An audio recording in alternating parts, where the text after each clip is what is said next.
Have you seen this? It's not a horror movie. It's a Halloween movie. Welcome to Have You Seen This? The world's only podcast about obscure, overlooked, and misbegotten media. All discussions will be spoiler heavy. You have been warned. This show would not be possible without the support of our patrons. If you would like to support our show, join us at patreon.com/haveyouseenthis. Patrons get the show a week early, and $5 supporters also get access to our Discord. Or you can tip us at our Ko-fi. Visit the link in the show notes. Yeah, but horror is by definition scary stories. What are y'all talking about? I'm gonna be an old man and yell at clouds. Horror should be about something. Trick or Treat says nothing and means nothing. It is here's a jump scare, something spooky happened, and hey, that's all I got. What more is there to horror? It's just something gross happened. I don't know. And oh damn, a movie Tim didn't like? What a shock! Right? Yeah. That coming. Well, must be a day that ends in a Y. I will not apologize for having taste. Well, before we start throwing punches, we got a crone who's promoting a book, so we had to. Oh, have that's him on. right. Yeah. As you have all probably guessed, we have friend of the show, thorn in my side, Bitter Karella, on. That's right. Karella has chosen a movie, our first of the spooky season, because I said, "Hey, what's spooky?" Let's that start we in the can middle talk of the about? month. And yeah. Karella said, "What about 2007's or 9's Trick or Treat?" 2008. Let's just split the difference. It came out in 2008. Fine. Yeah, it was supposed to come out in 2007.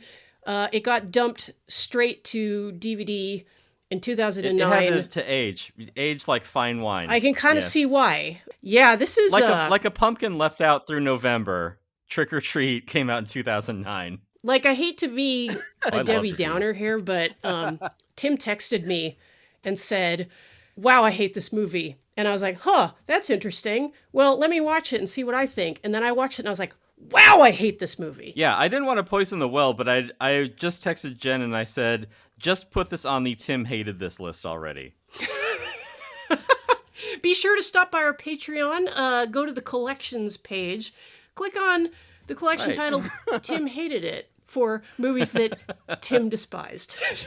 But we're going a little hard right out of the gate. Karella, explain yourself. As I said earlier, a movie that came out. Yeah, this is a movie that came out on DVD in 2009. It was made by... Mistake? It was made by mistake? Written and directed by Michael Dougherty, who was a regular collaborator of one Bryan Singer. So was he the one who, procured Bryan's guests, or... Okay, I'm not going to imply that this guy is a predatory pedophile. Not like Bryan Singer. But... Okay. You can just leave it at he made a shitty movie. That's enough. Right, so yeah, this is a Bad Hat Harry Productions, which made me go, whoa, as soon as I saw it in the credits. Okay, yeah, I saw that, but I couldn't, I couldn't place it, so I'm like, all right, which, producer luminary shithead is responsible for this? Because I bristled at it, but I'm like, I don't know why I dislike it. I just know that I ought to. Yeah, and then you saw the exec producer credit, and you were like, oh, all right. Yeah. Because, yes, Michael Dougherty did, in fact, collaborate with Singer, I think, on the screenplay to stuff like the second X-Men movie. He also made the 2015 movie Krampus, which I have not seen, but a lot of people liked. Krampus was in the air at the time. I don't think it is now, but... Yeah. Whatever. And I have to say that I learned about the Krampus from Karella back in, the year 2000. Oh, okay. I learned about Krampus from Borf, who is not a listener. So I can call him right, Borf. But a sometime guest. But yeah, two people who have lived for some time in Germany, so that's probably why they know about it. Now, Karella, how does it feel knowing that the culture took a thing that you introduced to other people and then just ran with it and then basically squeezed it to death? Into the ground. Because for a while everything was like, oh, Krampus, have you heard of this thing called Krampus? It's this monster that comes and kills children. And then it's like, well, hey, Mike told me about that in 2000, but now it's a cultural thing. But I don't remember the last time I heard people talk about the movie Krampus. Which is unfortunate, because the movie Krampus is actually pretty decent. Except I don't think... Does it have, like, Toni Collette in it? Yes, it does. Wow, that's unexpected. Yeah, I actually really enjoy the Krampus movie, but I don't think Tim would, because it's not about anything. I don't know, it's got Toni Collette in it. Oh, yeah, well, she's in it. See? Yeah. She's not nude in it, though, I'm pretty sure. No, it's got Toni Collette, and it's got that bald guy that you know, the funny bald guy. I have an imagination. Stuff, Patrick Stewart? Yeah. Damn, I was going to say Pitbull, but I swerved right, and Tim also swerved right. He's also funny. But yeah, the Krampus movie, I enjoy that one too. I like it. But is it anything like this one? It's what? Nah, it's a different vibe.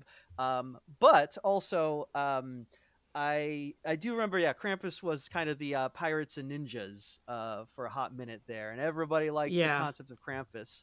And I don't have any actual cultural connection to Krampus, because Krampus is actually an Austrian thing, so I had no connection with it growing up. Oh, so you're appropriating Yes, Krampus, exactly. is what you're saying. Well, let's say I grew up in Germany, and Germans problematic. love appropriating Austrian stuff. We had a whole thing where we did that once. They did that once, and it did not turn out well. No, they appropriated a lot of stuff that one time. Oh, you should probably cut that out.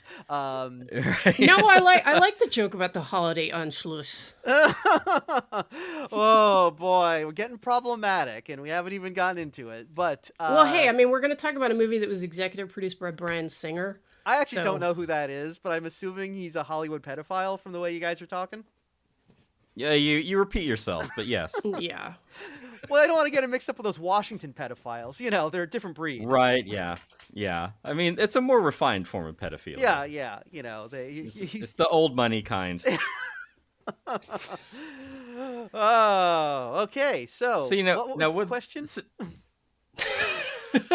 Why do you hate Krampus? Oh no, you mean the actual thing? Well, I hate Krampus because I knew what Krampus was before it was cool, and everyone got into Krampus, and then I think for a hot minute everyone got into the Yule Cat. So it's just like every time I find like a Christmas monster that's like, oh, this is kind of cool, everybody just gets big, and it's like then people can't appreciate how smart and cool I am for knowing about this before everyone else did. And keep in mind too that this was the 2000s, so hipsters were still a thing, and it was important to know about stuff that other people didn't know about. That's right. I think that's around when we started this show too. Yeah.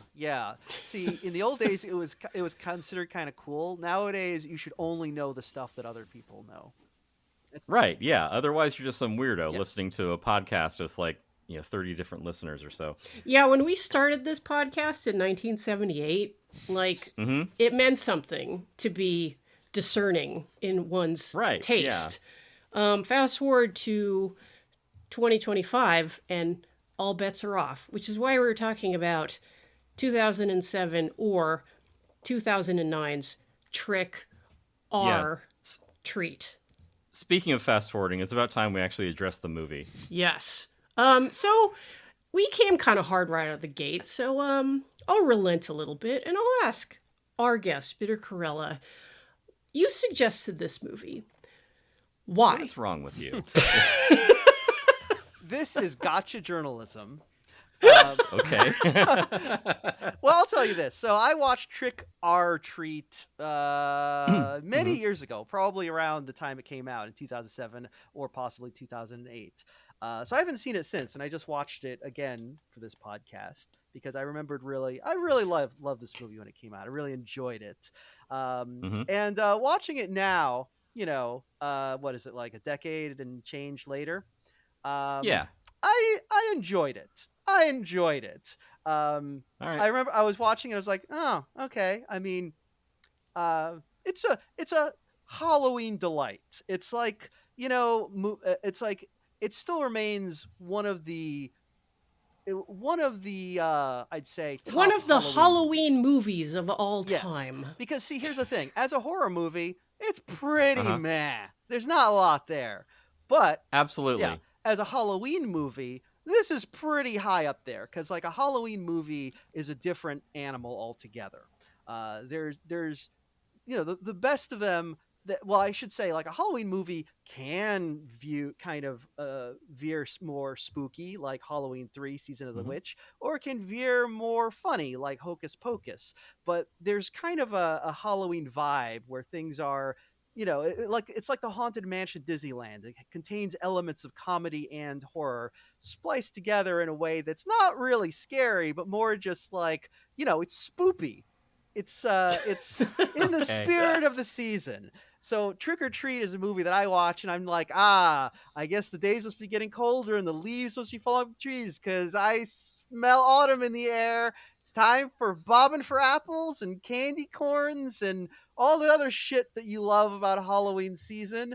It's Trick or Treat season. We're gonna see skeletons in every lawn, and everyone's gonna have up those inflatable Disney candy corn chits and the 50-foot tall skeletons. It's the reason for the season. We're all in a great mood because it's Halloween. It's our favorite holiday. It's the only good American holiday. So this is a movie that just captures the spirit of the season for me. Well, you know what? You too. I just wanted to see how long you could keep talking. I can go on. Well, counterpoint, it has vacuous aughts irony stink all over it. I'm sorry, is irony dead now? Are we into sincerity again? I know you never would have suspected. We just keep cycling through. It's so tiring. I'm sticking with irony. It's good. No, this film, what I like about it is, again, it feels Halloween-y. It's got like a lot of little bits that are like, oh yeah, I remember that's what Halloween was like. That's the things that I like about Halloween. When you and your girlfriends went out and killed a bunch of partygoers? Yeah, well, yeah. I mean, that was pretty cool. I'm sorry. I guess like some people just can't get into the holiday spirit. They're like, I see a bunch of girls kill some partygoers and I just don't like it. Oh, well, it's interesting that you say that about this movie because it really seemed to me to be like divorced from actual real life. Like I don't think that's entirely because a lot of it seems to have been shot on a soundstage, which is that's not a knock against a movie, like any movie, because it isn't that it's shot on a soundstage, it's more that it takes place on a soundstage. It kind of does, because it's like all the scenarios in it are just like a half step removed from the way people act in real life, like the things that people do on a holiday, for example. Just to pick one, we'll say Halloween. I was gonna say like Columbus Day. Well, we don't celebrate that anymore, Tim, because that would be inappropriate. It is that would be horrifying in its own way, would it not? Yeah, that's true. Well, anyway. Thank God this isn't Columbus Day, the movie. So, you don't want to associate the horrors of genocide and slavery with a scary movie. Check out our Ravenous episode. Poor taste. Yeah. Also featuring Bitter Karella. But anyway, so I was just... I want a horror movie that's about nothing. I was just eviscerating this movie that our guest really likes. So anyway, it just Look, it's nostalgia. It doesn't matter. It just feels unreal to me. Like, if you were to pick a movie that is part of the season and also, like, apparently, like, really inspired this particular filmmaker, because they certainly stole enough shit from it, 1978's Halloween. That movie, in spite of the fact that I have never tangled with an indestructible serial killer in a mask, Mm-hmm. There's stuff about that that's relatable. Like, not just Jamie Lee Curtis's... You fought a maskless serial killer, though. Yeah, it was pretty cool. God damn it, Tim, you made me lose my train of thought. I know. I need only jingle my keys and this happens. Okay. Halloween is at least grounded somewhat in the real world. Yeah, it has real people you can understand. Yeah, like for example, Jamie Lee Curtis's Laurie Strode, kind of like the uncertain virgin in her group of friends. She's PJ Souls is her slutty friend. Like we've all had a slutty friend. Yeah, sometimes we have them on our show. We've all... You guys, I'm keeping myself pure for marriage. That's true. Yeah. That's what we admire about you. I can relate to things in Halloween, and it makes it that much more vivid, even though the scenarios are really pretty extreme, because most of us, thankfully, haven't had a night like Laurie Strode. But, as Tim said, because it's grounded in reality, you get caught up with the characters. With this movie, they're just characters in a movie. Like, I can't relate to any of these people. Flat, even archetypes. And right from the beginning, when we're introduced to Tomo Penniket from Battlestar Galactica and his noseless wife, who, even though she hates Halloween, she's decorated her entire house with Halloween shit. It's not that she hates Halloween, it's that she loves punctuality. It's like, Halloween is over, we have to take all the shit off. Like, we don't want our house looking like, a haunted house on November 1st. Like, the neighbors are going to talk. Like, it's not even, I don't think it's even like 11:59 p.m. where this woman is. It's like 10 o'clock in the suburbs. Halloween is over. Yeah, like 9:59 p.m. Like, it's pitch dark out. I'm just going to start taking all this shit down, because that way I can withhold sex from my husband, who I hate. So we're off to a strong start here. Right. Yeah. It's a very grounded character, nuanced with, understandable, relatable motivations. And her dumbass husband who's like, I'm going to go watch porn while you do this. Because he's so turned on by her slutty costume, which is a cardboard box robot. Yes. No, actually, I kid. He's turned on by her concave ass when she bends over. He goes upstairs and puts on a VHS tape of pornography. The 2000s, like, how the 90s were like full of dumb optimism, but like, how, and decades don't, like, they kind of overlap, and like the 2000s is just where that kind of like curdled into this like ironic, like, distant, kind of smarmy attitude. It took like the dumb 90s and is like, well, that happened. 9/11. Well, that happened. Yeah. So it's got like this ironic distancing to it, but it's still dumb and it doesn't know it. Okay, yeah. Are we done? That's my point. Yeah. Okay. Yeah. Okay. Curl crying now. Well, what a pair of Grinches. Okay, first of all, let me say about 1978's Halloween, the original movie. Barely a Halloween movie. It could happen any night of the year. Halloween barely even figures into it. It's not like Michael Myers, like, it's Halloween, I'm gonna go do a murder spree. It was coincidence. Halloween is barely a Halloween movie, in my opinion. I not even gonna. I take issue with the timing of this movie. Well, exactly. First of all, there's that Halloween 3: Season of the Witch, explicitly Halloween themed plot by a Halloween themed villain. So that is absolutely a Halloween movie. It's also dumb as shit. That's fair. But shut up, Jen. I'm not done talking here. So I'm gonna talk over the woman because that's how I roll. Okay. I'm doing a misogyny here. So first of all, hey, this is the show to do it. There we go. Yeah, I mean, that's fine. Back me up here, Tim. So right. So secondly, though. No, I didn't get enough verisimilitude in my film. Oh, you mean your simulated fictional reality was too fictional? It's like, oh no, realism is king. Why? Why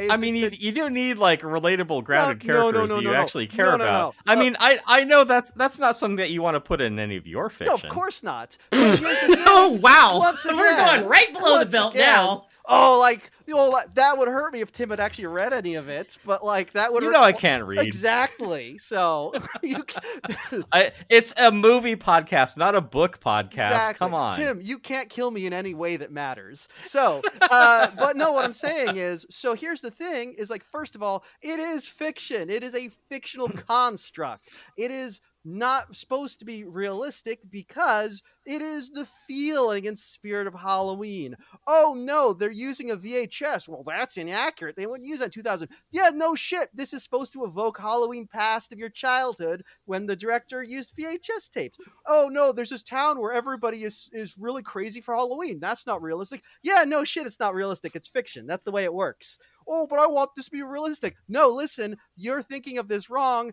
This is not, again, a horror movie. This is a Halloween movie, and specifically an anthology movie. And if you watch any spooky or horror or scary related anthology, they're always just about 3 Tales from the Crypt episodes stitched together, which is what this is. It's like, hey, here's a guy who's an asshole. Is he gonna die? Of course he will. He's an asshole. That's the way it works. I agree that it is not a horror movie. Well, I'll say this. The one thing that was somewhat skillfully done in this movie is the way that, because I was expecting like a straight up horror anthology, which usually has like some kind of a frame story, and then the tales unfold one by one. I did appreciate how they play with time a little bit, the way the characters are loosely connected, and we kind of jump back and forward in the evening.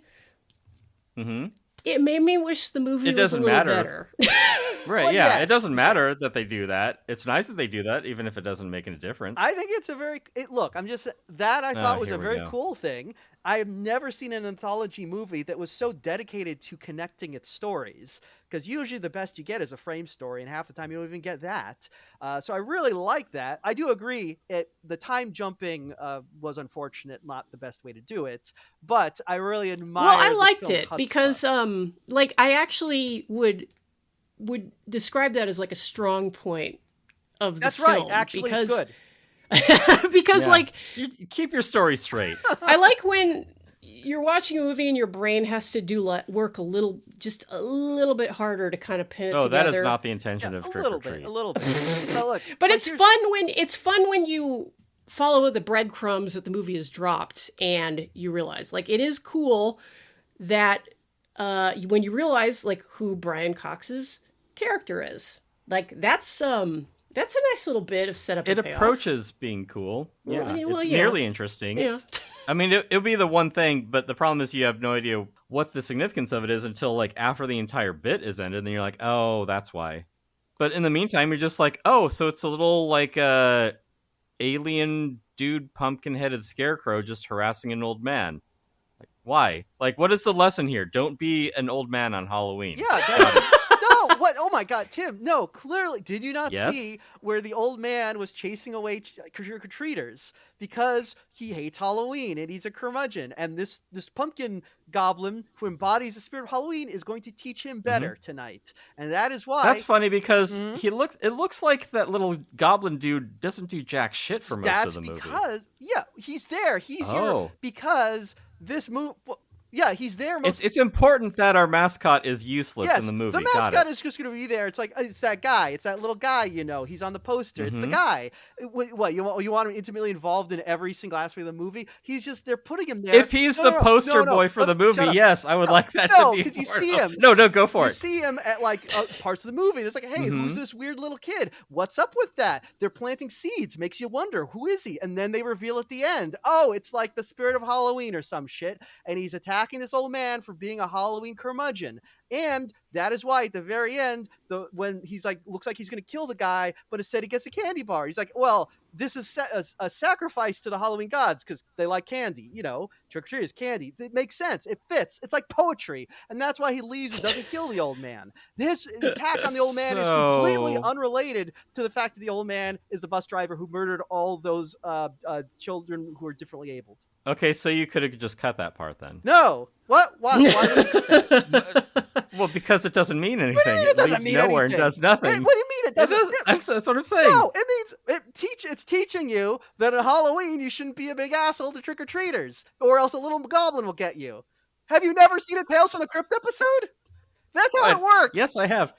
Okay. They, and it is immaterial that he drowned a busload of children. Yes, it is. That's a whole. Oh, yes. that's a nuanced character. He has two Yes, facets. two facets. To him. I'm sorry. One. What did you think? Did you miss the let's part? not get ahead Shut of up, ourselves. Tim. Did you miss the part where at the end all the differently able children return as zombies and get him? Because like, did you think that two separate supernatural entities were after him for the exact same crime? That's not how it works. They have different motivations. It seems like you could maybe have not had one of those things in your story, and you would have had a better story. What do you mean? But no, that's the thing. They connect. It's like poetry. They don't connect. They connect. It's like, whoa, this story's connected to this story, and this story's connected to this It's story. like slam poetry, maybe. Yeah, Tim, like... according to the IMDb trivia section, this movie went through 18 screenplay drafts. So I think that they know a little bit about working out a story. The 19th would have really done it. I'm sorry, was this too complicated? Was this film about like, bad things happen on scary things on Halloween? It's too like nuanced and intellectual to figure it all out. Just the opposite. It was that it had too many things that had nothing to do with anything. They had nothing. It's an anthology film. The fact that they have anything at all to do with each other is a monumental feat. Well, I do They take don't have anything to do with Yes, each they other. do. We just established that they do have stuff to do with each other. Look, Okay, Okay. Okay, let me explain. Wait, stop. I'm going to be Jon Stewart on Crossfire here, and I'm going to entreat you both. Stop hurting America. Stop hurting Halloween. You know, this episode really represents like how divided the nation is today. That's true. Wow. And like our nation, there are people who are correct and there are people who are stupid. Where were we? I think Mike one was of you was apologizing yelling. for being wrong. That was not what I was doing. If anything, they should call me Mr. Correct because I am quite correct. So these segments are related to each other because you might not have noticed this. The guy the murderer, that murdering guy, that's the same guy who tries to bite the werewolf chick. It's the same guy. He's in a costume now. And then he's neighbors with the old man, and the old man is the one who drove the bus that killed those kids before. Think about it. See, it's all connected. This is Stephen King syndrome, where it's like Spatially. this is too much stuff. Oh, there's too much stuff now. Yeah. Like, why is okay? So, Yeah. the principal, It's inefficient. It's poorly executed. the principal next door, right? The guy from the Todd Solondz movie, who Sort of budget William H. Macy. right, Dylan Baker, I want to say. So this guy, as we established in the I'll allow it. first section of our movie, he's a little bit creepy and weird, and a child killer. He hates children. The movie hates children, which I can get behind. Well, and except for his own child, who he appears to be sort of like molding in his own image, like that's how that story resolves. It's like, oh, okay, that's like that was whatever. set up in So Tim. poorly executed. Tim, Sorry. shush, shush, shush, shush, shush, shush, shush, shush. Sit quietly like Ryan O'Neal in The Go Driver ahead. in his shitty apartment. All right, I'll put on my little radio and listen to some country music. Yes, think about driving. So he's grooming his kid to be like himself. Yeah, so, I was like, okay, that's set up and that's paid off. But I guess that's, like, not enough for him because he also puts on vampire teeth and bites women. Now, the thing about the vampire legend is, now, of course, the reason vampires bite people in the neck in the stories, like post-Bram Stoker, is because that's a very erotic place to be bitten. It's actually, like, a really stupid And I know place to drink blood from. And people... I'd say a stupid place to drink blood from is the back of a Volkswagen. Okay, let me finish. So... Oh, God, here we go. But it doesn't, hey, whatever. It's vampirism. Vampirism is sexy. Like, it's less sexy to go down the street, not across the road. So vampires bite people in the neck. But you also have the problem of our anti-hero here, the creepy school principal who is a serial child killer who also likes to roam the streets with vampire teeth. You're not biting anybody with those fucking teeth. I'm sorry. Also, it's a hat on a hat. Yes, I mean, thank you, Karella, Tim. You You cut to understand the chase. comedy. Yeah, it's one thing or the other. Oh, so what you're telling me is you're like it's unrealistic that a serial killer would also have like weird erotic fixations on murdering women. It's like okay, if you say so. No, it isn't that. It's like, and let's dispense with the like, oh well, like, oh, so you just want like everything to be 100% like reality. It's like, no, like, and That's we've what I'm certainly hearing here. discussed. Oh, We've Yeah, certainly that's a really disingenuous argument. Oh, is it? Oh, he can't bite people with his fake vampire teeth. That wouldn't work. Oh, I'm sorry. Like here, like push your glasses up your nose and just your pocket protector there. Oh, we can't. Oh, I'm sorry. It's a film. Shut up! It's a Shut film. up! Shut up! Shut up, or I'm calling your wife. I'll be good. You're gonna chase you around the kitchen table with a rolling pin now. So, my point is, we've certainly discussed movies on the show which are not realistic. In fact, I believe the last movie that we had Karella on to discuss was Dr. Caligari. Dr. Caligari. Another movie entirely shot on like a soundstage in Yorba Linda or something.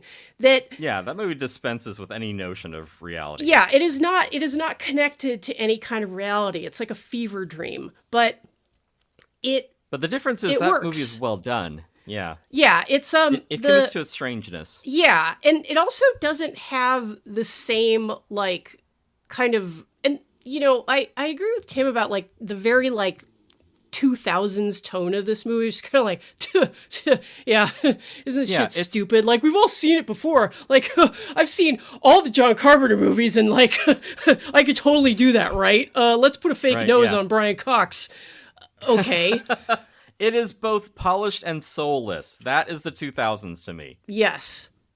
But Jen, pray continue. I mean, that's just my point. It's like, I don't, I'm not a person who's like, no, like the movie has to be 100% tethered to reality. Everything has to be realistic. I think it's the combination of like, there's a lot of stuff in this movie that I would just be like, hey, it's a movie. If I weren't just like kind of put off from the beginning. And like, I just don't, I mean, okay, like maybe it isn't, it's like, okay, it's like, for example, like, I know there's not like a real Wicker Man Island, like ruled over by Christopher Lee, where they have like maypole dances and they burn people in like a big Wicker Man.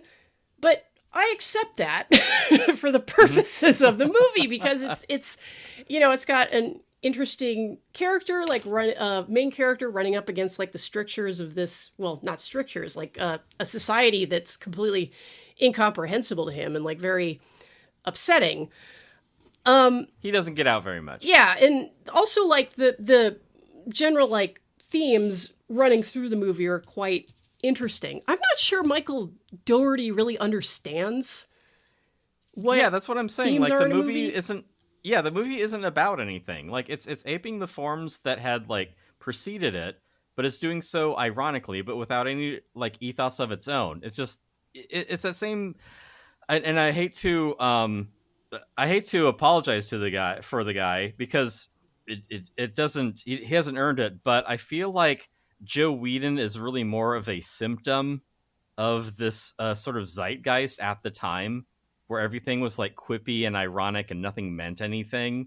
But like you still have to have some kind of ethos under your work. It can't just be like, well, that happened over and over again. Or just like, aren't these parties phony? Aren't like these that. Halloween parades with samba drums phony? Right. Yeah. So I feel like you need to at least believe in something to like have some kind of message in your movie, at least like something that you believe in when you're making it, other than being like, none of this shit means anything.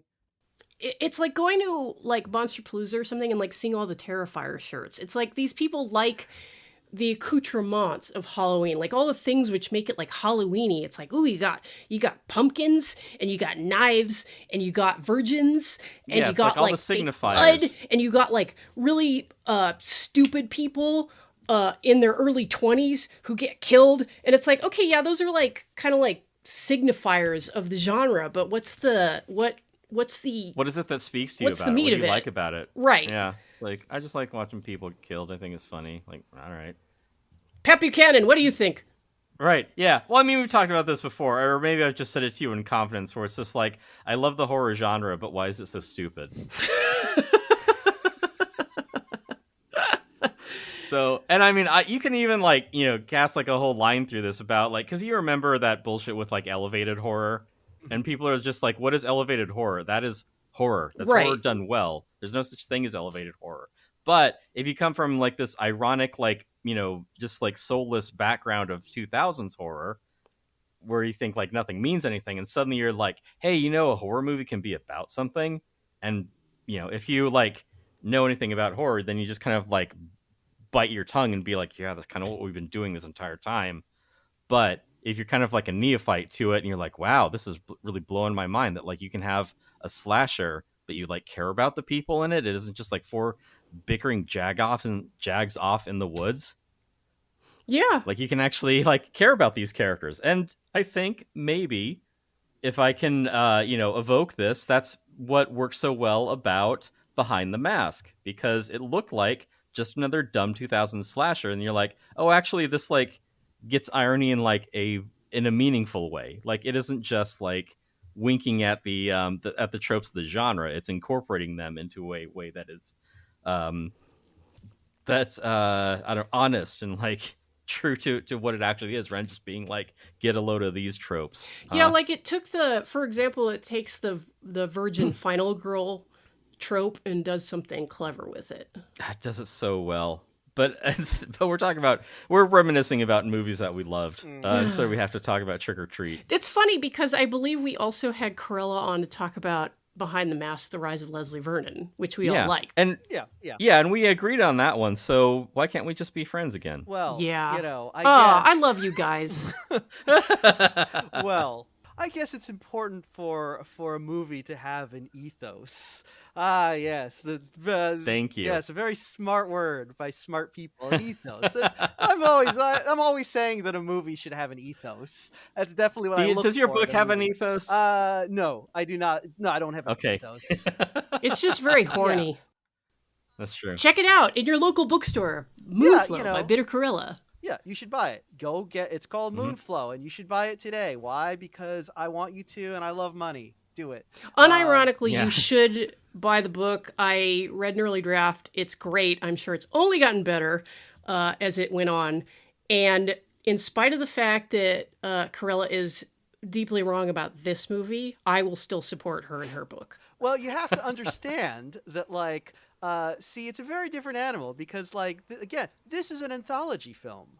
Each segment is at the most 10 minutes. It's like it feels like longer. Yeah, well, that's the thing. It's like anthology movies. They're made up of like archetypes getting their just desserts. You've seen Creepshow. That's exactly what this is. It's the same sort of thing.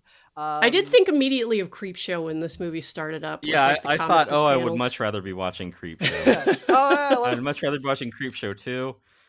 Well, that's the thing. It's like I'm just saying it's that thing where it's like you're not going to get like very deeply drawn characters. You're basically going to get kind of like the archetypes. So it's like, okay, here's the good girl, she's going to survive. Here's the bad guy, he's going to get got. So that's what you get. That's what you get in this sort of film. Or if you're Trick or Treat, you get a twist partway through. Oh, I'm sorry, we don't like twists all of a sudden. 5 minutes ago, we were like, oh, I love when they recontextualize tropes, and now suddenly, oh, I don't like twists. Oh, I just want to see it played straight. Ugh. I think it's because it is so unearned. Oh, and it's so unearned. Executed. You know what I don't like about this movie? It's too realistic, but it's also not realistic enough, and also it's got no ethos, but it's got too much ethos, and it's got a twist, but it's not a twist. You've been arguing on the internet too much. I'm saying Karella. Karella. Karella. Yes. Not to talk over women. But you should be seen and not heard. The sarcasm thing. You spent that nickel. Let's try a different style of arguing. Let me ask this question. So, what is what is your problem? No, Tim, you're not helping as usual. I'm just trying to eat a fish that won't stay on a plate. I don't have a problem. I just want to eat a fish. Oh man, I'm putting that in the show notes because everyone should see it. Right. Man, we should have talked about what's your problem, what is wrong with you. But anyway, the question I wanted to ask, because we've talked or yelled a little bit about what makes like a good or at least acceptable Halloween movie. And we've thrown around the word anthology a lot. what constitutes like a really good anthology movie? Because, and I know I've talked about this with you, Tim. Mm-hmm. There are a lot of really crappy anthology horror movies out there. Unfortunately, yes. I mean, I tried to do my due diligence and watch as many anthology movies as I could, but I tapped out real fucking quick. Right. But I mean, mostly because I'm watching them on Tubi, and oof, like, yeah, Tubi's great, man. Tubi is something else. Yeah, that's the problem, is that you can cobble together some half-baked ideas from like a 9-page script, and you get 3 or 4 of those, and bam, you got an anthology. I did watch the Double X anthology movie that is all short anthology horror by women writers and directors. Oh yeah, all written and directed by Holes, I believe. Yeah, it's a whole thing. So, and it's not great, but I mean, I can appreciate it would be like, good on you for like, you got, your act together and you got your friends together and you did this thing, and it's pretty polished. I don't remember anything remarkable about it, but it's like, good for you for getting this whole thing together.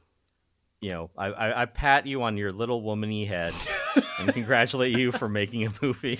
Aw, they made a movie. That's great, Princess. Yeah. I didn't love it or hate it, but not like Trick or Treat, which sucks. But you're saying anthology horror, right? And we've also evoked strong examples of the genre, like Creepshow. Now, I'll say this: the one thing that I did appreciate about this movie is that it did do the Halloween horror anthology thing like in an interesting way, as I mentioned before, because it does play around with time. It's not just like, to think of like a kind of weak example of the genre. Speaking of John Carpenter, one hosted by John Carpenter, Body Bags, which is like kind of not good, and it's got John Carpenter playing like the morgue attendant horror host, and then the 3 stories unfold, and you're like, well, these aren't great, but I guess it was interesting seeing Mark Hamill's balls. That was different. Yeah. I don't remember what my point was. Sometimes that's all you can hope for out of an anthology horror movie. We did cover another, because, we aren't lacking. We did cover another anthology horror movie, Ghost Stories, which, Karella, have you seen that? I've never even heard of this movie. Oh, man. Well, geez. Well, you at least know everything about it because you listen to the show. Of course. Okay. I'm very familiar. Tell me one thing about Ghost Stories. Sure, then. it's a bunch of stories about ghosts. Perfect. You should watch that. It's really good, and we have a lot of great things to say about it. In fact, listener, you should listen to that episode, or watch the movie, or do both. Watch a movie and listen to the episode, or listen to the episode to have everything spoiled, and then watch the movie. But that's another good anthology horror, and that is one that it does have a frame story that really, really ties everything together in a very satisfying way, rather than being like, there's a pumpkin-headed little goober who goes around killing people for some reason. Well, we've already established the reason. Oh, right, because he's the spirit of Halloween. You're bringing that to the table. The movie is not making that. You know what it's called? Statement. This is called. Yes. Okay. Halloween. No. It's like sometimes I'll give you a hint. Sometimes you watch a movie and the movie doesn't spell things out for you, and it relies on the audience to figure things out in their heads and come up with their own interpretations. And watching the movie, I'm like, well, based on everything I know in this film and everything that has been said and everything that has been spoken and shown to me, I believe that this kid, this child who has a pumpkin, a jack-o'-lantern for a head, is the spirit of Halloween. It's really more of a scarecrow. Yeah, scarecrows have jack-o'-lanterns for heads. It's almost like it's that hat on the hat, like we were saying earlier. It's like, well, it's a jack-o'-lantern and it's a scarecrow. I don't know, and it's a midget. That's another thing, is that has a jack-o'-lantern head. This is an established thing. I'm sorry, I don't know where you guys are from. So why not just stick with the one thing? That's the other thing. What is the one thing? Wait, what is the jack-o'-lantern head? He has a jack-o'-lantern head. He's got the burlap mask over it. He takes it off and he has a jack-o'-lantern head. He doesn't take it off. It's ripped off of him. This is the problem. Because it's like, yeah, the kid does have like a spooky jack-o'-lantern head, but he also wears a burlap sack that is scarecrow-like over the scary pumpkin head. And, okay. It would be Tim, like... let me finish. All right. The burlap sack does come off, and then we see like, oh my god, he has a scary pumpkin jack-o'-lantern face, and then you keep seeing the jack-o'-lantern face. It's like, okay, well, like that. It would be like Michael scary. Myers wearing a hockey mask. Why does he need to do that? You mean a hockey mask over the Captain Kirk mask that's in exactly spray painted white? Yeah. So yeah. Okay. Yeah. It's a mask on a mask. There. Okay. That's your Halloween equivalent of comedy. So what I'm hearing is that instead the pumpkin-headed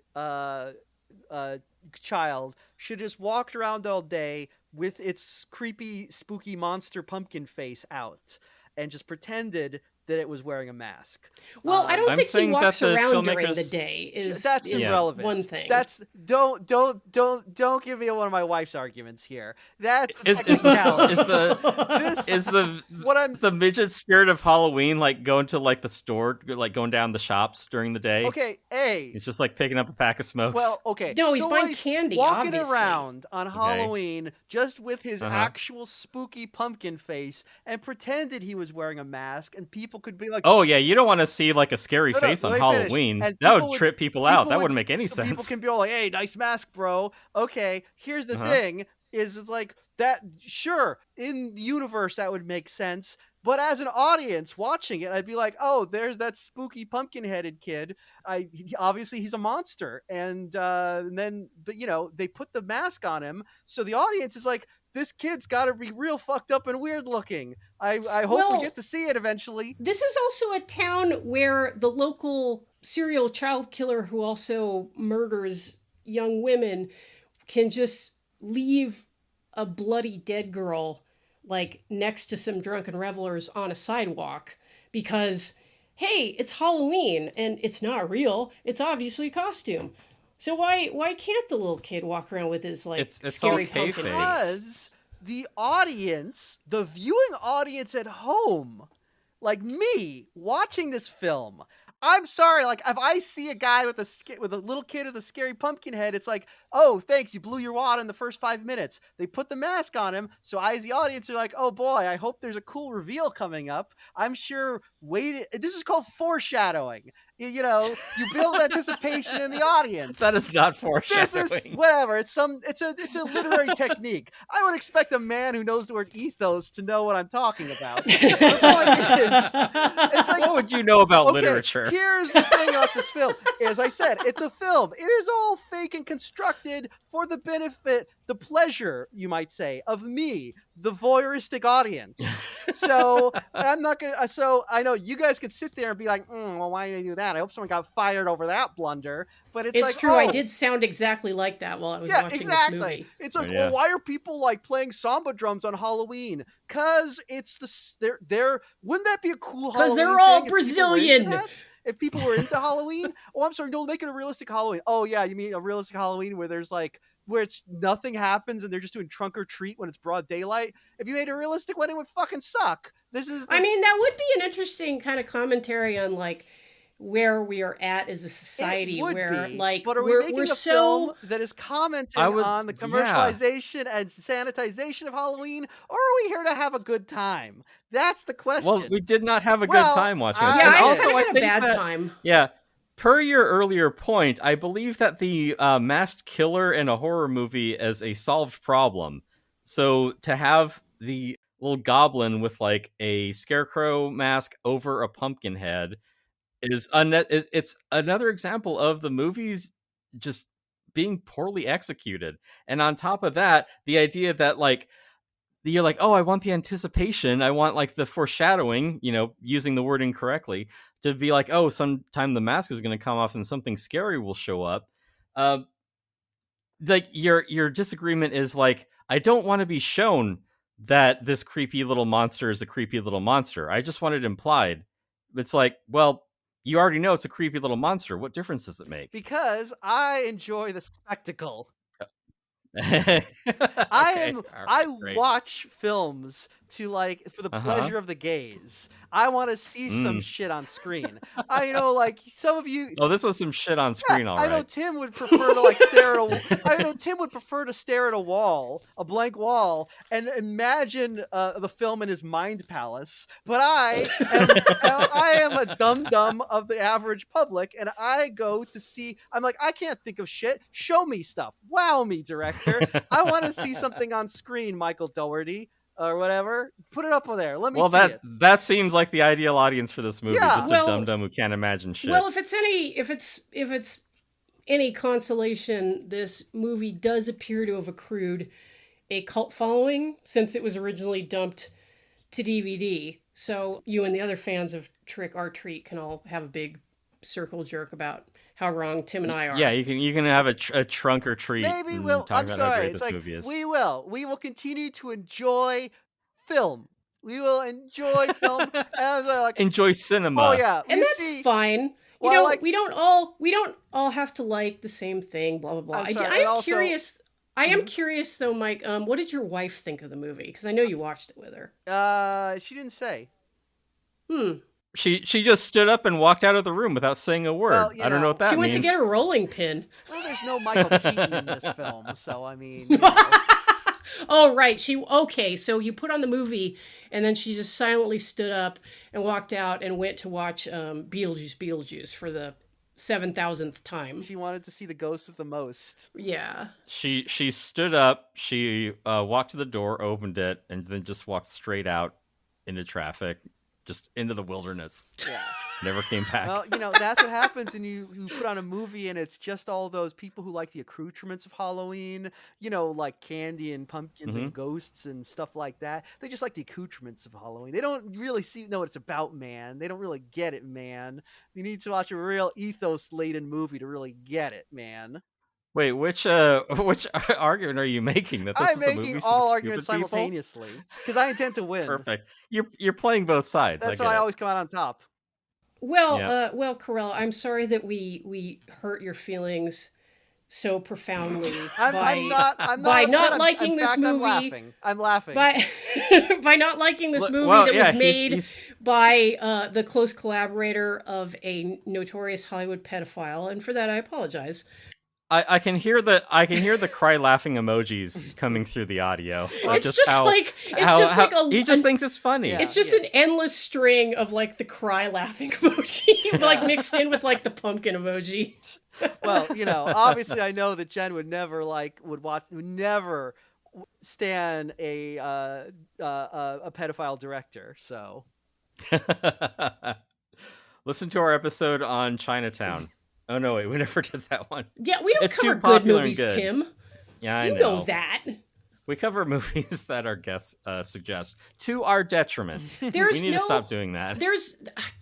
I know for a fact that we have covered movies made by problematic people. I just can't think of one. But wow, you did a no growth. Oh shoot! Please, by all means, check out the series of episodes Karella and I did about the Jonathan King films. If you like pedophiles, you'll love Jonathan King. Oh, that guy got a raw deal, though. Well, what about... Well, we covered The Love Witch, though. That's got a problematic director. Well, she's not a sex offender. She's just really stupid. Oh, okay. That's different. Sorry, not but as bad, I guess. I know we're all obviously passionate about cinema, so we all have very strong feelings about this movie in particular. But do we feel that we have, and let's turn down our sarcasm dials for 5 minutes, have we conveyed to the audience yet what this movie is really about? Because we've touched on a couple of the stories. We didn't describe the whole middle part. The movie is just scary story switcheroos where it's and then it turned out that the prank was real, and then Tim, the thing that you thought was real turned out to be a prank. That's it. That's as deep as it goes. Well, Tim, I think you're forgetting about the movie's strong statement on ableism or something. Yes, I am forgetting that. Or maybe I just wasn't paying attention while watching it. Well, there is a whole weird part where it revolves around a historical bus disaster. Right. And the setup for this is some neighborhood kids, I guess, want to play an incredibly elaborate prank on their autistic friend. Right. Such that they have to not only con her out to a rock quarry in the middle of the night, but they also have to collect lit jack-o'-lanterns for that purpose. Look, these are the children of the Porky's graduates. Like, their whole life is elaborate pranks. They were just trying to get Rhonda laid. Yeah. They worked on this through all of September and well into October to make sure that they were going to get the perfect prank on their little R-word witch friend. It's trick R-word treats. Yeah. Yeah, they just wanted to prank their dork-ass friend. Right. Yeah, well, that is relatable. That is extremely relatable. Oh, it's like... Oh, yeah, you've been on the other side of that. Yeah. Well, yeah. Look, I'm just saying. Karella pranks his wife constantly. That's right. I mean, that's why when I saw that scene, that whole sequence, I was like, I really identify with Macy because I am also a little cunt. And she really is. She is really like a nasty piece of work.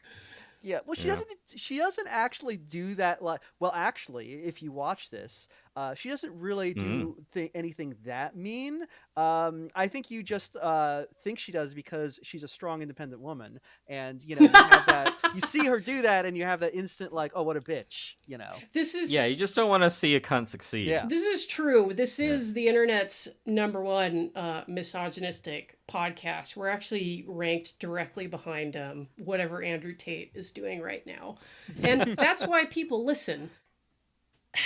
God, like I don't know how to feel about this because I feel like I would have liked to have seen more adventures of like the witch girl from Rock and Roll High School Forever. Like I think that she's a more interesting character. The movie did make me think of Rock and Roll High School Forever. And when you're thinking back wistfully about the Corey Feldman movie that you watched the other week, like maybe you have a problem. Although Karella may disagree because Karella also likes Corey movies. I mean, he's got a certain charm. Yeah, don't make me choose. Yeah. I'm sorry. Are we basically getting into this like, well, no, I don't actually trick or treat was highly problematic because of its offensive ableism now? Is that where we're at? Well, no, point? It's not. No, it's highly problematic because it sucks. No, yes, Tim. Yeah, I'd expect this from you wokies. I wouldn't say that. Like, I don't have a problem with them taking on like disability like as a plot device because hey, that's really upsetting. Oh, please. This is a kid getting bullied, but go ahead. Thank you, Tim. Sorry, a woman is having opinions. I'll be sure to go back to the menstrual hut when I'm done. Hey, I thought black card on sarcasm. You already spent that nickel, Jen. My point is that I don't really have, because that is horrifying though, like, because it's not only like a bus full of children getting murdered, but these poor kids, like, they're chained up, and it's like a horrible sacrifice. It's like, it's genuinely upsetting. And I'm like, okay, well, this is horror. This is a horrible thing. And I feel like the director like is like, I don't know if he's like thinking about like disabled characters living in the world, or if he's just like, what is even worse than murdering a busload of kids? What if you murdered a busload of retarded kids? That's kind of the tone. I didn't even get that because I was counting Lego at the time. But you do I that just for thought every movie. Okay, so what I'm hearing now. Hey, hang on, you made me lose track. What I'm hearing 97, now. 98. No, let me keep going. So what I'm hearing now. No, let me keep going. So what I'm hearing now. No, let me keep going. What I'm hearing now. Oh, no, let me keep going. What I'm hearing now. No, let me keep going. What I'm my God. Number nine. No, see, I didn't even get that they were retarded. I just thought that they were just burdens I just thought this movie hated children, which I mean, I can understand disabled. That. Whatever, you get my point, because it just sounded like the kids were a burden to their parents. It just it was just as cut and dried as I don't like this kid anymore, and I don't like these 7 other kids. Let's put them on a bus to nowhere. Now, I'm going to briefly hop over to Karella's side here and say, like, well, Tim, I don't think you were really paying attention, because the movie did make it reasonably clear that this is a bus full of developmentally disabled children. Why was it not a short bus then? It kind of was. Short bus. It was kind of That short. wasn't a regular sized bus. Yeah. So first, Was it? Okay. Oh my God! Now we have to like go back and grab a screen grab of like the bus and be like, oh well, sorry, you know, if you bus- compare this you can play that up because the short bus is a signifier of the developmentally disabled child. But okay, like But even that the movie couldn't do okay, right. so no, that I'm not going to dig the movie for that. It was perfectly clear to me that you know that these were like disabled children, and Tim, I know your Legos are very important to you, but it's important that you sometimes look at the screen. 46, 47. Okay. Yeah, see, there you go. So, speaking of developmentally disabled. So, I believe the term that the movie uses to describe these children is disturbed. So, there's some plausible deniability about what's actually going on here. I think probably if you watch the movie, you can probably come to the conclusion that these are developmentally disabled kids, but it is not stated within the film. These kids are chained up, and there's some implication. It's unclear exactly what's happening. It's unclear, but the audience can make presumptions. But so what I'm hearing here, there's like, oh, suddenly it's like So this movie, it's like, oh, it's not horror. It's not horror. Oh, now there's horror in it. Well, I don't like that either.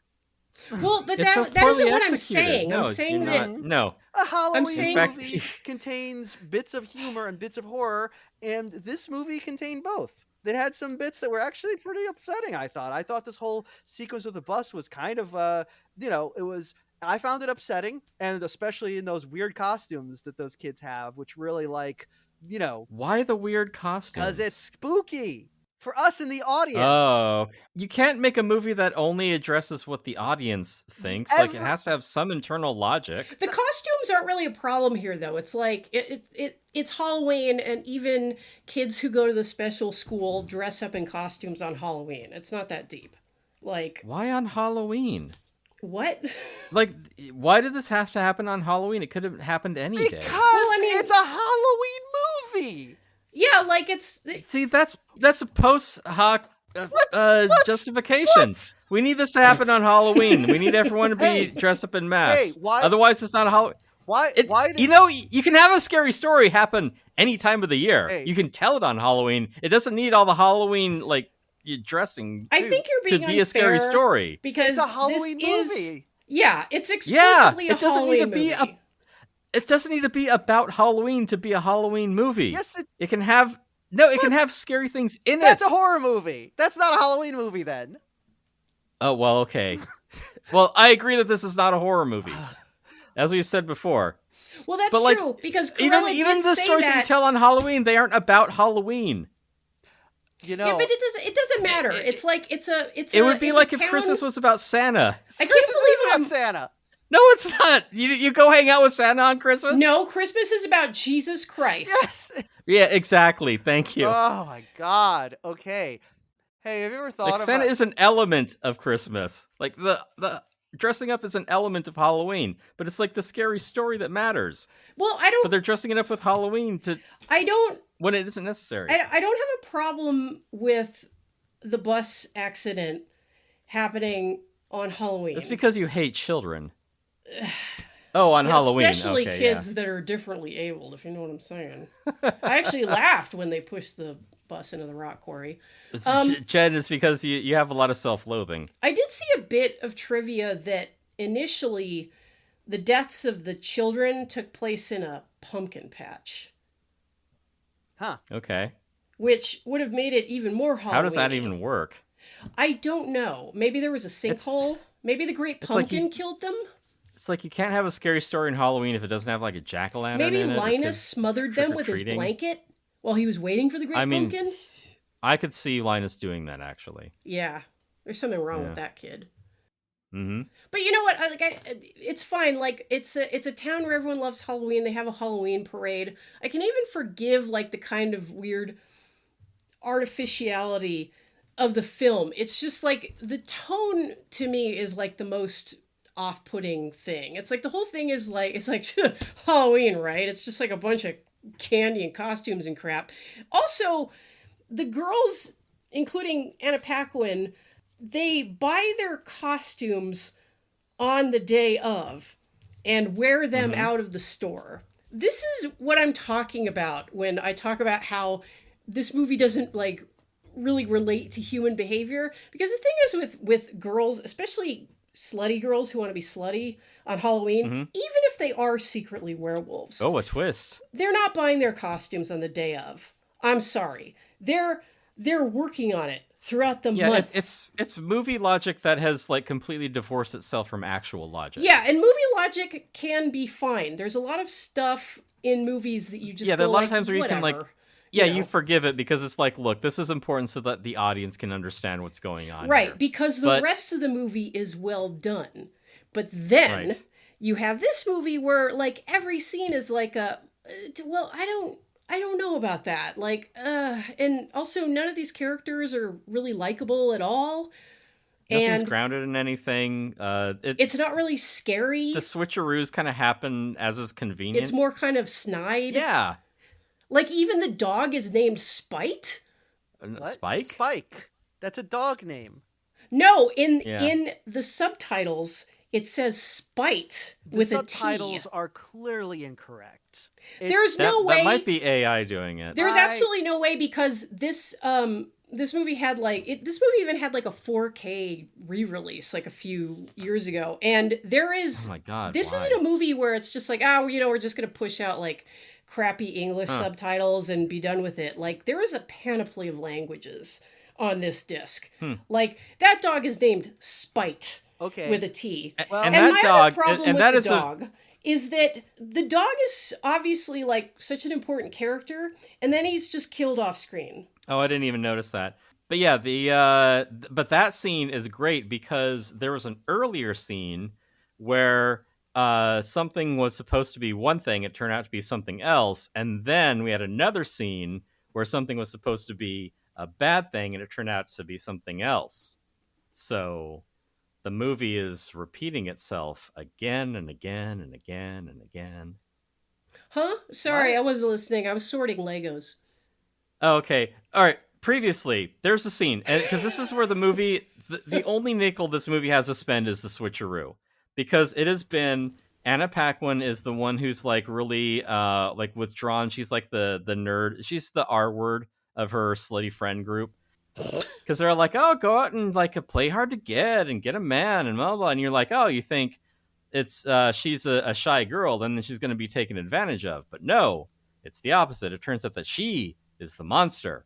And so you go, okay, that was a surprise.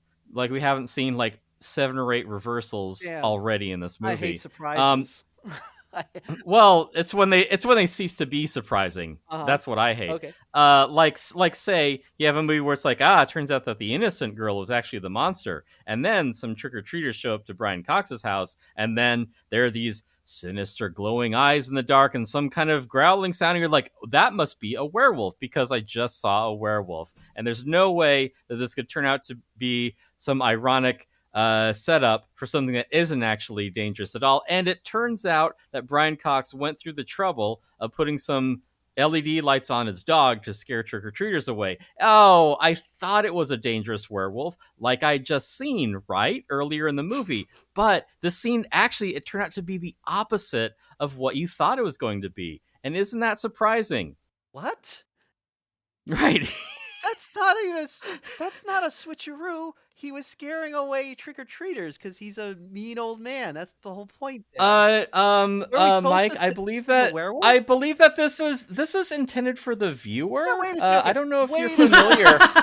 Wait. So I'm sorry. So you were watching this film. You're watching this anthology film, and you're like, yes. The segment with werewolves has concluded, but now that it's been established there are werewolves in this world, surely all the remaining segments will also be about werewolves. Unless maybe they're going to do something ironic, which they did. Maybe this is a werewolf anthology. I don't know.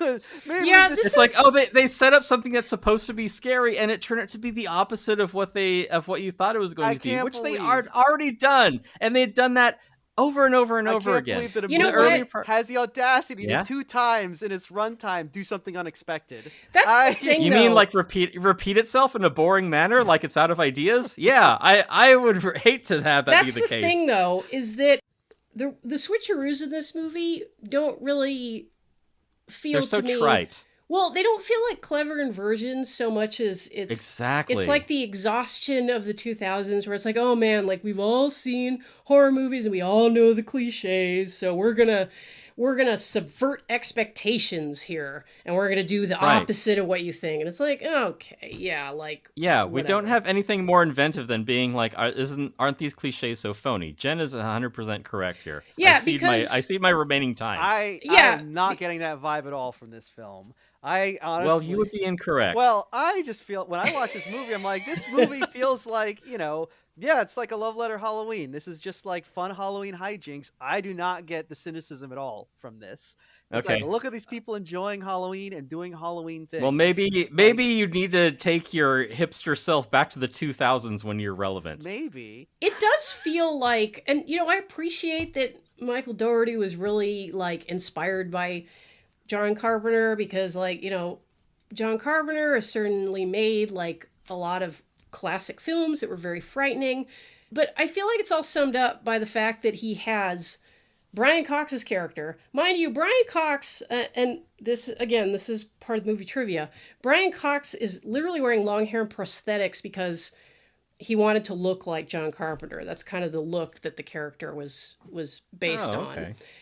Not only that, but there's a part where, a little piece of like creepy pumpkin kid is running around like it's like a hand or something scurrying across the ground.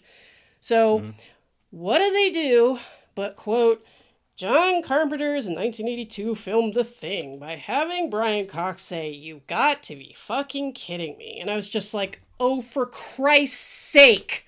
Yes, I saw The Thing. It was good. This movie is not The fucking Thing.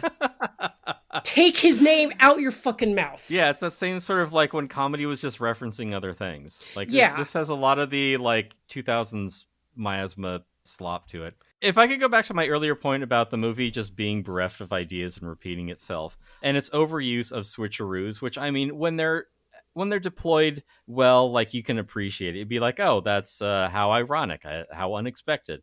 But this movie has one trick, and it deploys it over and over and over again. And the worst offender of that is we have the principal who kills children, right? Mm-hmm. Now, you could actually make something out of that character and have him be much creepier, I don't know, in a way that, like, the idea of the person who's at the pinnacle of looking after your children secretly hates them. There's something to be done with that. But this movie doesn't have that.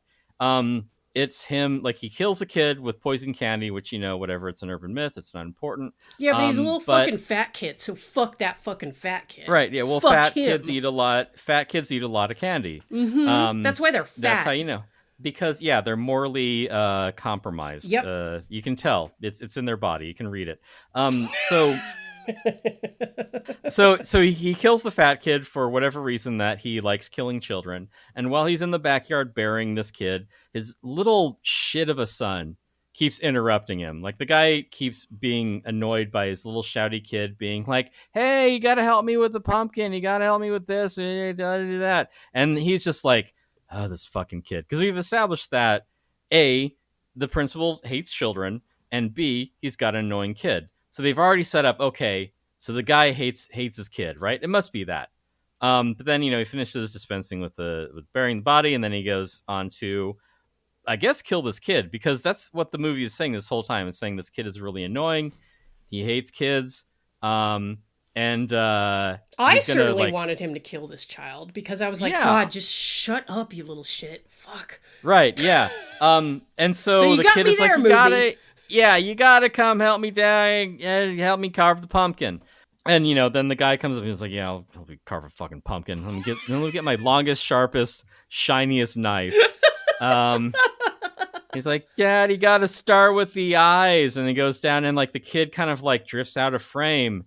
And then the father, who we've established, like, we've think for every reason that this guy hates this kid because the kid has been very annoying, and the dad's like, fuck, if only you died instead of your mother. Like, they've established that he hates the kid. He raises the knife as the kid goes out of frame, and you hear the knife plunge into something, and we're going to be like, oh, it's probably going to be a pumpkin, right? Because it's the 2000s, and we're all jaded because 9/11. But then he pulls the knife back, and it's a switcheroo, and there's blood on the knife, and you're like, oh, holy shit, did he actually kill the kid? But no, when then we hear the kid talk, it's like, oh, you got to do the ice. It's like, he didn't kill the kid. He stabbed the head of the fat kid that he'd killed earlier because he and the son are carving the kid's head as the pumpkin, which it invalidates everything that you've seen up until now, because he's actually bonding with a son who he doesn't hate. So all the scenes that you saw earlier didn't mean anything because we're changing the story at the end of it to justify the switch when everything you saw before is irrelevant. And that's what I dislike about all the switcheroos, because also then the kid is into it. So like the two of them clearly are on the same wavelength. So what was all that bullshit earlier? You're not a father, are you? I guess not. God, no. Thank God. Not that I know. I was gonna say, kids can be annoying. Parents have ambivalent feelings towards their children very often. And that's like, exactly so like, what I was gonna say. Wait. So, but it's all like, oh yeah, it was gonna be a switcheroo because like it was a pumpkin. But that would have been lame. But then I thought it was actually not a switcheroo, and it was actually kill a kid. That would be cool. But then it turned out it was a different, unanticipated switcheroo, or as a kid's head. So now I don't like it. They should. No, I didn't. No, I didn't think it was cool at any point. I thought that it was a switcheroo for the service of switcheroos. So no, and those mean nothing. Out. No, there's no way for this to have played out that would have satisfied you. No, there was a way for it to play out that would have satisfied me if the movie had set up things that then made sense at the end of the story rather than just switching it. Like, it's just like a 3-card Monty story where it's like, the queens are there. Like, no, it isn't. The queens are there. No, it isn't. Yeah. Anthology movies don't need to suck, though. I'm actually going to somewhat side with Karella on this segment, which I think is actually one of the stronger ones in the movie, because it is in some way a little bit about kind of like a dark tale about the ambivalence that comes with parenting, because sometimes parents do actually hate their shitty little annoying kids. But the fact that this serial killer dad is bonding with his budding serial killer son at the end, instead of killing him or carving a pumpkin, that's actually a pretty good swerve. That does have like an EC Comics, like, we got you kind of feel. The rest of the movie, not so much. I just have to disagree. Yeah. No, yeah, I think that the switcheroos are unearned. I don't know. I think that one's they don't fine. Mean anything. I like it. It might be that this, like a lot of other anthology films, would have been better as like a single short film. Throw out all the rest of the crap. Like, don't make a feature. Like, just keep your strongest segment, because, and like I said, failing of anthology films is that it's like, okay, well, we got to like slap together 3 stories and like we got to somehow get a frame story. That is exactly what happened with, as people who listen to our Terrifier episodes will recall, whatever the fuck that first movie with Terrifier the Clown was called. It was because the director was cadging together a bunch of shorts that he had lying around, which is why, like, yeah, it's a movie of the killer clown, but there's also like a killer alien. What? Whatever. He's called Art the Clown. Who? He's Terrifier the Clown. We call him Terrifier the Clown. He's Terrifier. Yeah, the clown from Terrifier is called Terrifier. What are you, dumb? I like it whenever you meet Terrifier, you're like, no, Terrifier, no! Well, honestly, this is going to be a pain in the ass to edit, and we've shouted a lot. It's going to be a pain in the ass to listen to. And I'm getting really tired. So, Karella, because we've yelled at you for a while, I'll give you the last word. Look, we just tried to deprogram you, that's all. Yeah, well, you're really bad at it, Tim. I'm sorry. So, Karella. Hey, don't try to deprogram me. Like, buddy, I gave up on that idea a long time ago. That means I win. You cannot be acted upon or moved in any way. So that's just how things are going to be. But Karella, I will give you the final word. If you were going to try to pitch this movie to cynics like us, how would you do it? Well, hey, look, if you're a cranky old curmudgeon with a icy blackened heart, already you're off to a bad start. Why don't you start over? Who hates fun? That describes me. I'm fine with it. Oh, this might not be the movie for you then. But I would say start over. No. Come on. I think this give is it. Give a no, good Tim, one. come on. Yeah. No. So why don't I have a better idea? Like, okay, so we've you had your cynical little jab, which is fair because I am a known hater. This is a thing that people have said about me, and I accept it. It is my curse to bear. But if you were going to try to pitch this movie positively to a potential cynic, how would you do it? It's a fun little Halloween treat. It's a bunch of like little Tales from the Crypt episodes stitched together, and they all interact. It's an anthology film that feels like it puts a lot of effort into actually making the segments coalesce into thematically. It's got Halloween all through it. It's a good movie to watch on Halloween. If you've already seen Hocus Pocus and Halloween 3: Season of the Witch, this is the third Halloween movie to watch. It's got like, it's got hot girls, it's got werewolves, it's got like murders, there's a lot of blood in it, there's monsters, it's got all the good stuff. It's a fun time. You'll like it. It's a delight. If I was going to watch a scary movie, I'd rather watch Mulholland Drive. Ugh. Okay, nerd. I told you didn't like it. That's 0 for 2 now. Karella, I have only one thing to say to you. Wrong! Bye-bye! Thank you for listening. If you enjoyed this episode, you can show your support by going to patreon.com/haveyouseenthis and make a pledge at the $2 or $5 tier. $5 a month gets the latest episode before everyone else, plus access to our Discord, where we're always arguing about movies. If you'd like to give us a tip, our Ko-Fi link is in the show notes. I'm starting up the session, as you can all see. I'm not even looking at my computer. I don't want to be involved in this. I hate movies. Well, guess I'll go eat some worms. Oh. Yep. Wow, God, it's like you've real. known Tim for a long time. Mike, shut up for... Mike, shut up for 2 seconds so I can do the intro. Okay. Have you seen... I am doing it. God damn it, Mike. Okay, I'll be quiet starting now.